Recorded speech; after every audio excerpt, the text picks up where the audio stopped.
Hey everybody, we're here with my friend and former realtor, Andrea Praeber. So she is an amazing realtor. She has helped me so much, and she's just honestly one of the best realtors you could have in Ocala. So let's go over the story of what happened to me, because just about everything could possibly go wrong went wrong. Okay, so first of all, I had a bankruptcy and a bunch of other stuff happened. So I had to get. So if you don't know, the banks they can still put a lien on your house even though you have a homestead exemption, right? And so they put a lien on my house, and then I had to get the person that was buying it out of that contract, and eventually we did. I did. But Andrea stuck with me the whole way, and she has been absolutely amazing. She's just one of the best. So I know you told me I wasn't a crazy person for real estate, but we'll say not the craziest I've had. I mean, I would say you were a little hyper, you were a little high maintenance, but no, not too bad. Yeah. No, I've definitely seen worse. So tell me some of the stories. Oh my goodness. If you want to go into that, sure. Some of the stories that are crazy about real estate. Well, oh my goodness. Yeah. Even this week alone, I was actually telling some friends of the stuff that went on just this week, and they're like, "You need to write a book. You need to write a book and just tell these stories," because I'm like, nobody would believe them. Like, there is absolutely no way that people would believe some of the stories that happen in real estate. But honestly, my husband is the one that gets like the crazier stuff that happens. Yeah. I mean, seriously, one of the craziest things that I've ever heard of happened to him, of course. He was showing a house to an elderly couple, and he walked into the house, and it wasn't his listing, and there was no notes because there's in MLS, there's actually a section, not many people know this, but there's actually a section that's realtor only remarks. So we share little tidbits of, hey, here's a heads up information. There was nothing in there, so he had no notice. He showed the house, and apparently it was a person that worked from home, and she was a dominatrix. So the living room was red walls and all of the accoutrement of all of her stuff. So all over all the walls. He was so mad that the listing agent didn't give him a heads up. He was already like 6 shades of red himself, just because of, having to take this elderly couple into essentially a dungeon. And he's like, I could have been walking in there with kids or something. He was just so embarrassed and just, so upset because, there was no heads up. So like stuff like that, you just never really know what you're going to walk into.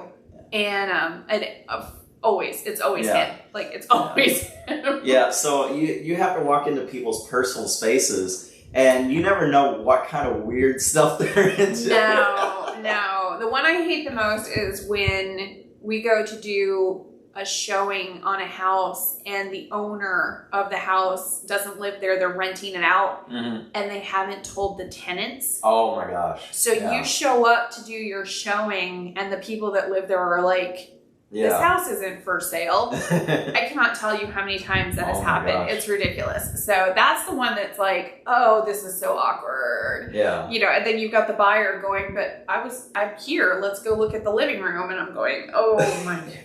Oh. Okay. and remember that one lady when I was selling my house. She just like walked in my backyard. Oh yeah. And I was there, like I had a shirt off, and I was looking out my window, and there's a lady outside my window. She never called me. She never called. There's a big sign in the yard. She just decided, the house is for sale. She's just going to go wander into somebody's backyard. And I'm like, so yeah, you called me and you're like, hey, there was this random woman walking through my yard. And I'm like, I'm so sorry. Don't open the door. Please don't shoot her.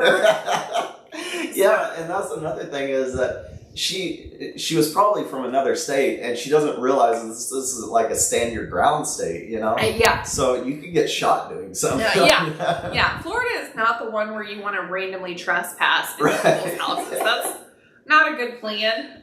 It's not a good survival instinct there. Right.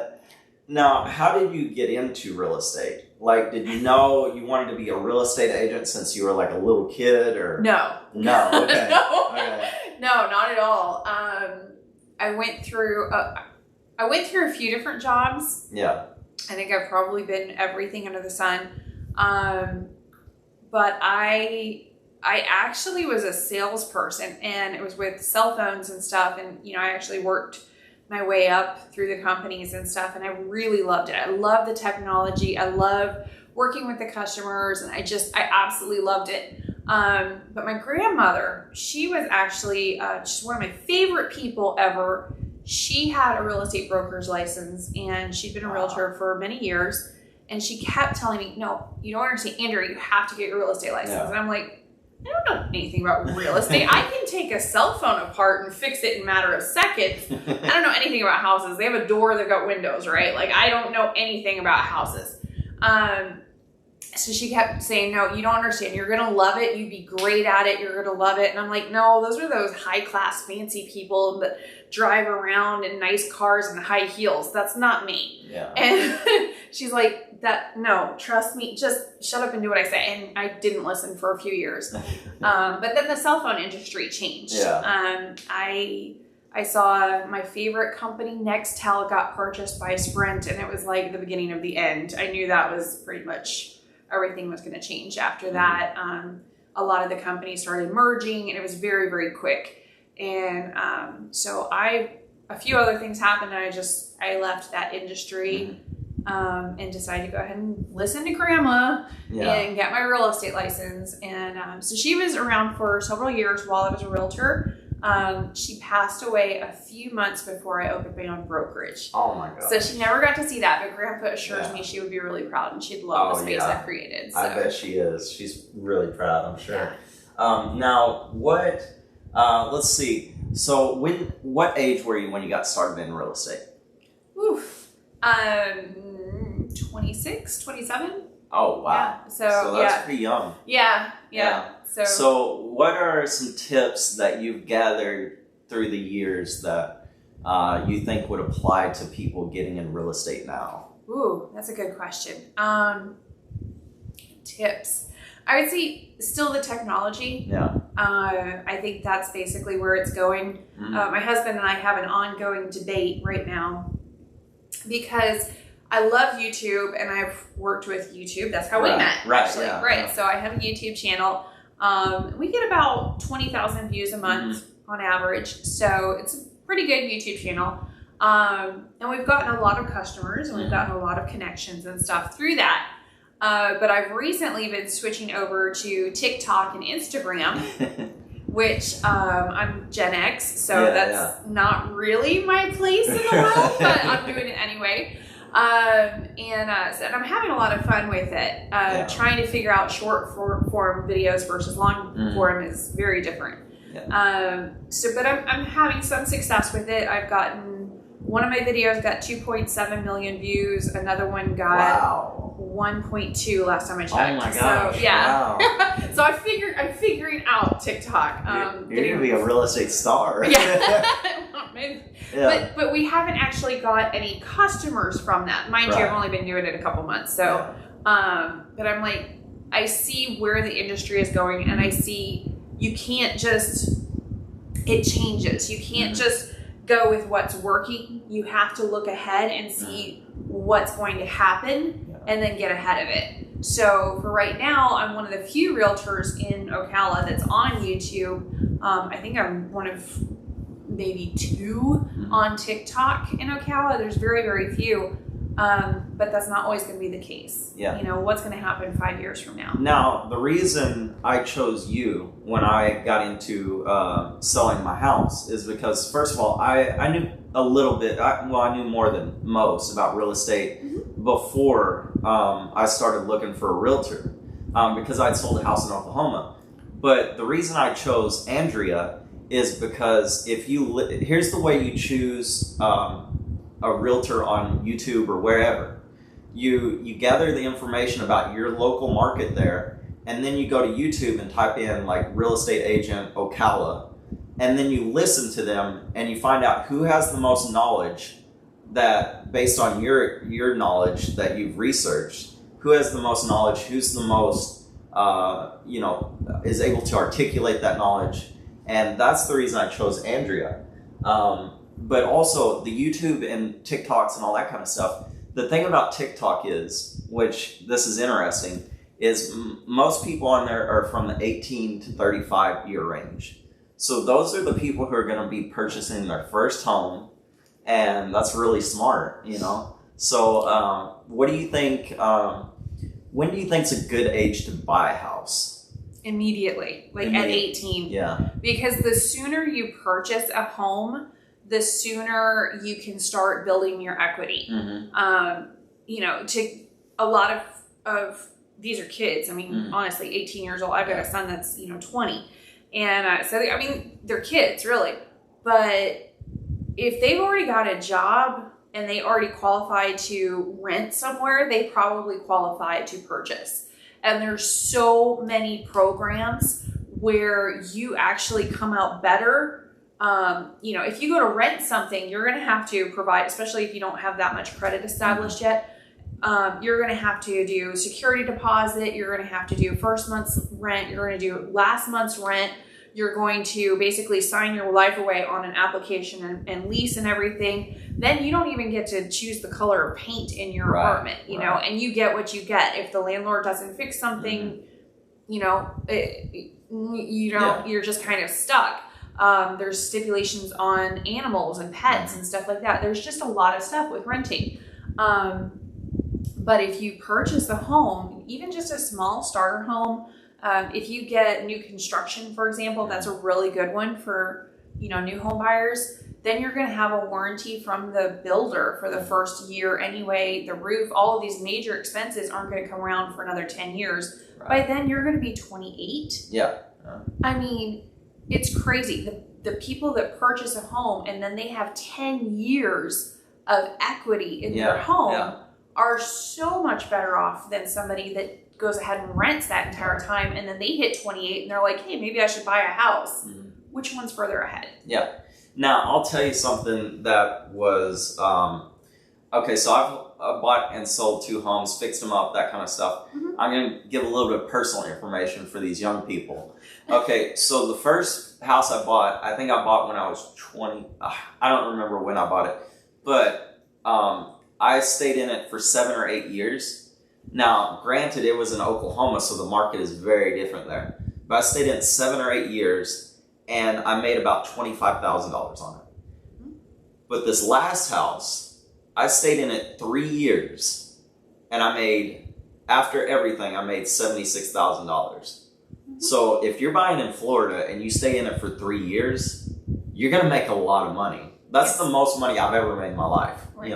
And it's crazy because so many don't understand that if you live in a house for 2 years, mm-hmm. 2 years, like to the day, you don't have to pay capital gains. Right. So it's tax free. There's no tax on that. So I would have to say, if you really want to be financially secure, purchase a home as quickly as you can. I can't tell people enough that they need to purchase a home, especially young people. If they want to be set up, this is the perfect time to purchase it, because a lot of people are saying the market's going to go down and that kind of stuff. It's possible. And it may go down a little bit, but because there's companies like BlackRock and all these other type of companies that have invested so much in the real estate market, they're not going to allow it to crash, because they have so much investment in it, Sorry, I'm just going off on a rant there. That's okay. That's always the big question is, there's going to be a crash. There's going to be a crash. Of course there is. Yeah. We don't know when it's going to happen. It could be next year. It could be after that. But my question is always, so you're just going to be homeless during the crash? Right. Like, the last crash, I was in real estate all through it. Yeah. And we were doing rentals and stuff. Mm-hmm. And a lot of people did lose their homes, but it was because they were doing really weird financing. You know, ARM. Yeah. Yes, yeah. we never ever recommend those. Right.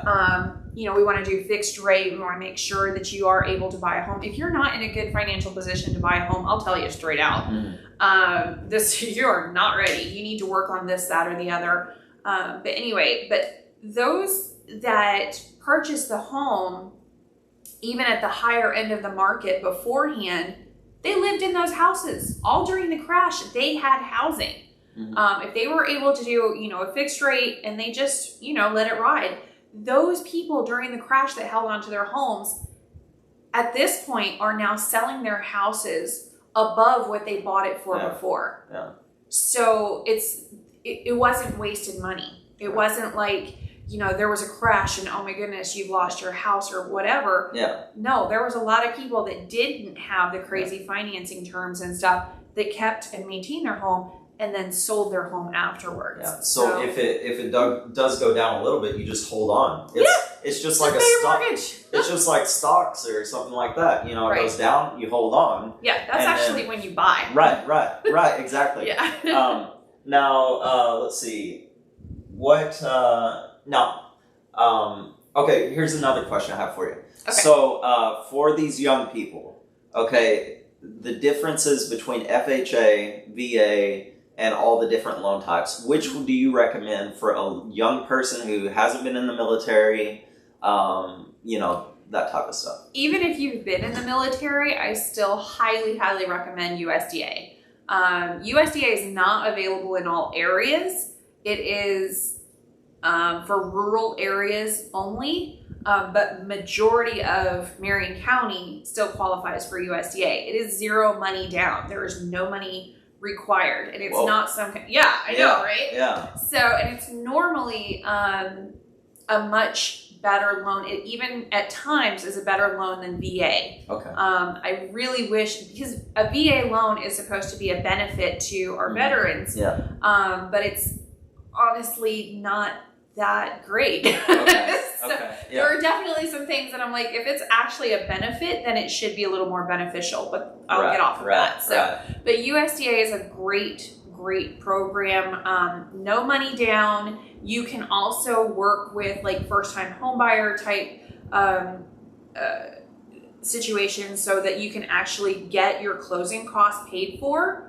So, I mean, it's just, there are some really great things that you can do, really easy things that you can do, and maybe work with the SHIP program, which is a program in our, in Marion County, where it allows for down payment assistance or closing cost assistance. So you can get up to like $25,000, and wow. Yes, it's actually cheaper at some points to do that than it is to rent an apartment. Right. It's like, why would you rent an apartment when you can get a zero down payment loan, and on top of that you're going to own the house, and then on top of that you're going to be building equity. Exactly. For instance, you know, like with my house, if you calculate it out, I was making about $1,800 per month that I lived in it in equity. You know. Yes. So why wouldn't you do that, you know? I know. But a lot of people are like, oh, the market's really high right now. And I'm like, yes, it is. But also, it's because that the finance terms are so low right now. The interest rates are so incredibly low. Yeah. Fixed rate means it's fixed. So 10, 20, 30 years from now, when, you know, the mortgage rates are, the interest rates are maybe triple that, you still pay what you signed up for at that point. So, for me, I'm just like, why are you not purchasing a house right now? Please hurry. Yeah. But it's. I was talking to a guy the other day. You know, he makes $20 an hour, and he bought with a loan a house that was like $80,000 here in Gainesville. And the thing is even you know, a house like this, for instance, those type of houses are kind of in a little bit of rough neighborhoods, you know, that kind of stuff. But the thing is his neighborhood, he said, is okay and everything. But the thing is like you're paying $560. I think he said it was like $560 a month for interest, everything. insurance, all that. And then, so it's in Gainesville, right? So he can move out of that, charge about $1,500 rent. So he's making $1,000 a month for free, you know? So there's all kinds of like stuff like that, you know? One of the more popular things to do for new investors is to get an FHA loan. FHA is 3.5% down, so 3.5% down payment. And you can use, you know, like I said, the SHIP programs and stuff like that for down payment assistance. But what they do is they purchase a duplex. That still qualifies for FHA. So the entire time you're living there on the one side of the duplex, you're renting out the other side, you live for free. Right. And you know, you can go ahead and increase the equity and everything and then go and sell the property later or move into something else later. Yeah, and then have 2 rental payments. Exactly, exactly. You just move on to the next one and live for free again. It's fantastic. So for that kind of situation, I think it's a great idea. It's really good for young people. You know, if they want to live in an apartment, they don't want, you know, too much maintenance or whatever, you know, go ahead and purchase a duplex. You know, that's a great idea for FHA to, you know, go ahead and do that. And, you know, yes, you can go up to a quad, but that's going into a part-time job right there, taking care of all of that. So I'd say probably a duplex would be a good opportunity. Now, back to you. Okay. Okay. So I remember that you were telling about you lived in Puerto Rico for a while. Yeah. So your real estate agency actually does Spanish as well. Oh, right? yeah. We have quite a few of our agents are bilingual. Right. Quite a few. So tell me about Puerto Rico. Like, what did you learn from that experience? My parents, I think, they just really loved to move around. They moved around a lot when I was a kid. That we were actually all homeschooled, so back before it was cool. But they decided that they wanted us to have another language, and they wanted us to learn what it was like to live outside of the U.S. So my dad is a transmission rebuilder, which is, you know, any kind of blue collar job basically. But when I was barely 15 years old, they moved to Puerto Rico. They were there for about 9 months. I loved it. I fell in love with the island. I fell in love with the people. It's part of the United States, so, you know, no passport required or anything like that. It was very, very easy at that time. So yeah, I lived there for about almost 5 years. Yeah. So. Yeah. Now, you told me when you were learning Spanish that you would actually dream in Spanish. Oh yeah. After about 4 or 5 years there, because I pushed myself. I really wanted to learn the language. So, si quieres hablar en español, está bien conmigo. It's right. But yeah, the accent I have, my vocabulary is not nearly as good as what it used to be. Yeah. But yeah, after a few years, you know, you dream in Spanish, you know, everything. I mean, all TV, everything was in Spanish. Even you go to see a movie and it's in English, you're going to have subtitles in Spanish. Right. So yeah, I mean, I was. Now you have a family, so. You know, you understand clients who have large families, that type of stuff. So how does your family deal with, you know, your busy schedule and all that kind of stuff? They're all in it too. Yeah. So, my kids, they don't know any different. They don't know what it's like having parents not in real estate, because both my husband and I are both realtors. That's how we met. It was actually one of my first transactions. He was on the other side. It was one of his first transactions way back in the day. So yeah, that's how we met. He was a single dad. I was a single mom, and it just, you know, we kind of blended and merged. Now you and your husband both run your real estate agency, right? Yeah. And you have, like, what is it, 4 locations or something? We're opening our 3rd location. Oh, 3. Okay. Yes. Yeah. So, but we've only been open 3 years. So is it fair to say you're a real estate mogul? No, I don't know how you actually get that. Like, we were trying to figure out, like, on TikTok, as we were seeing millions of views, we're like, when does it viral actually happen? You know, like, I mean, that was a legit question. Like, okay, did that go viral yet? No, it didn't. It stopped at like 2.7 million. I was like, So apparently you gotta have like 5 million. So we'll see about this video. Right. Now, where do you see yourself as far as real estate and your life and everything in like 10 years? Yeah, that's a hard question. I've been struggling with that. Do you want to be retired, or do you want to keep doing this? No, Okay. Definitely want to retire. I think everybody wants to be retired. Right, yeah, everybody, that's the goal. Yeah. I mean, I'm definitely, I didn't mean to open a real estate. I know it sounds weird, but I didn't mean to open a brokerage. It was just kind of, I had gotten my broker's license mostly because I wanted a contingency plan. Mm-hmm. And what if my broker passed away with a heart attack? And then I'm just like, I have to have a plan upon a plan. Mm-hmm. So I actually had it for a few years before I opened a brokerage. But with doing property management, which we do, it's really difficult working with different brokers. Not a whole lot of brokers have experience. It's very different. So I didn't really want to switch to another broker, but it was becoming difficult, the brokerage I was at. So I'm like, okay, forget it. I'll just rent a space and put a sign outside. That is not what happened at all. Any of you thinking about opening a real estate brokerage, I can assure you, it is a lot more to it than that. It was crazy amount of hours. I put on 30 pounds when I opened the brokerage just because we were eating nothing but fast food, which we don't normally eat. Just because I had to get the kids food somehow. It was just a mess. It was a mess. But now that we're doing it and we're in it, we've got all these agents and we keep getting more agents and we absolutely love them. They're like family to us. So we just keep growing. So we don't know. We're just kind of, riding this wave and seeing where it takes us. But 10 years, I hope that we're both retired because my husband is a little bit older than me.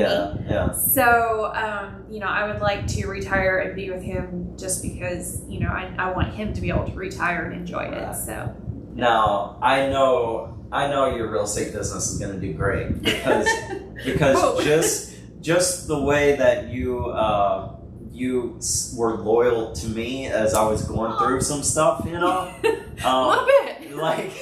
like that is beyond like what you should have to do as a real estate agent, and you were just so gracious with it all, and so I just want everybody to know you need to call this lady and get you a house. So thank you. But I think we'll end it there. And thank you guys for watching the Futon interviews. And this is Andrea Praeber with Great Expectations Realty. So give her a call. She's in Ocala, Florida. Just give her a call, get you a house, and we'll talk to you later.